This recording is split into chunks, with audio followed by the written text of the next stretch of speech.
Pythagoras theorem क्या होता है? Hypotenuse square perpendicular square plus base square होता है। h इक्वल हो गया root T square plus B square होगा। टी परपेंडिकुलर का स्क्वायर है प्लस बेस का स्क्वायर है। यहां पर पहले हम सॉल्व कर रहे हैं। h की वैल्यू जब रूट 2 है, h इक्वल हो जाएगा रूट में 1 परपेंडिकुलर का स्क्वायर है, b क्या है? बेस का स्क्वायर। इसको आप कुछ इस प्रकार से दिखाएंगे रेक्टेंगल में। ये हो जाएगा 1 बेस है, ये आपका क्या हो जाएगा?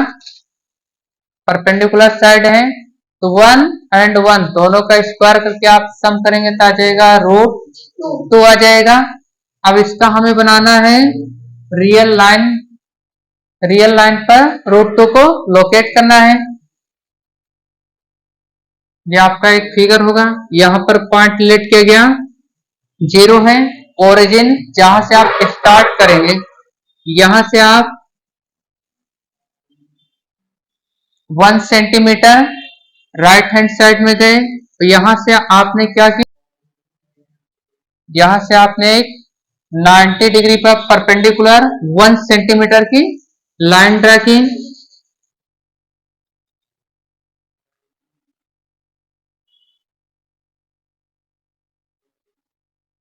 नाइन्टी डिग्री पर 1 सेंटीमीटर की एक लाइन ड्रा हो गई। इसको आप यहां से मैच करेंगे तो आ जाएगा रूट 2 आ जाएगा। ये आपका क्या है? 1 सेंटीमीटर बेस का स्क्वायर परपेंडिकुलर का स्क्वायर इक्वल हो जाएगा रूट 2। आपका ये रूट 2 कहां पर है? एयर में है। इसे हमें लोकेट करना है रियल लाइन पर। तो आप यहां से कंपास का यूज करके एक लाइन ड्रा करेंगे। ये लाइन जहां पर कट करेगी वहां पर आ जाएगा आपका रूट।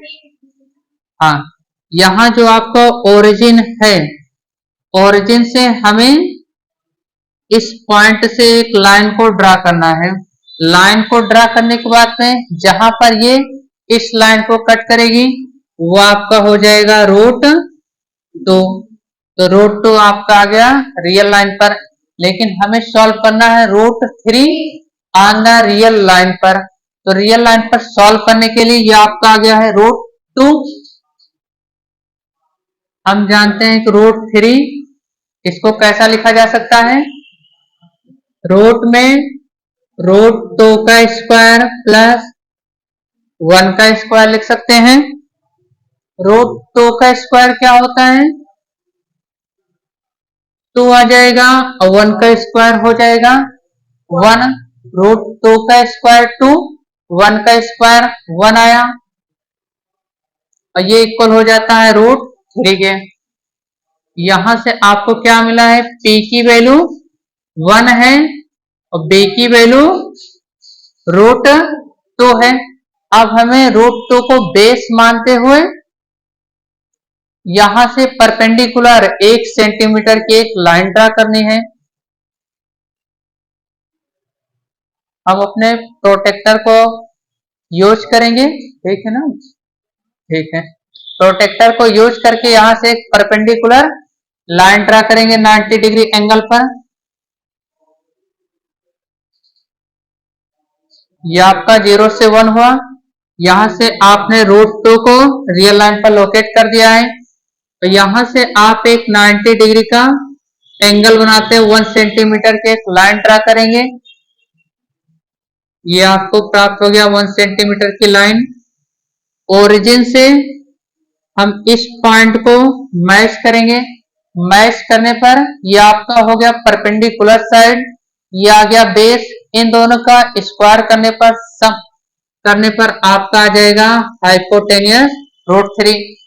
पॉइंट आपका रूट 3 एयर में है। इसे रियल लाइन पर लाने के लिए हम पुनः डिवाइडर का क्या नाम, कंपास, इसका लिखना पड़ेगा, आज मुझे जरूरत। कंपास का यूज करके रियल लाइन पर लोकेट करेंगे। ये आपका आ जाएगा root 3 on the real line पर। सबसे पहले मैंने किया है रूट 2 को रियल लाइन पर लोकेट किया है। तो रूट 2 को रियल लाइन पर लोकेट करने के लिए ओरिजिन से 1 सेंटीमीटर का एक लाइन ड्रा की, वहां से 90 डिग्री पर एक 1 सेंटीमीटर की लाइन ड्रा की गई। तो यहां से ये बेस, ये परपेंडिकुलर, दोनों का स्क्वायर करके आपने फाइंड किया हाइपोटेनियस। हाइपोटेनियस को आपने रियल लाइन पर लोकेट किया। इसके बाद में आपने 1 सेंटीमीटर का परपेंडिकुलर रूट 2 को बेस मानते हुए एक लाइन ड्रा की, वहां से आपने ओरिजिन को पॉइंट से मिलाया और रूट 3 को आप मैच किए रियल लाइन पर। आ गया आपके पास रियल लाइन, लोकेट किया गया इन रियल लाइन पर। सॉल्व कर लीजिए।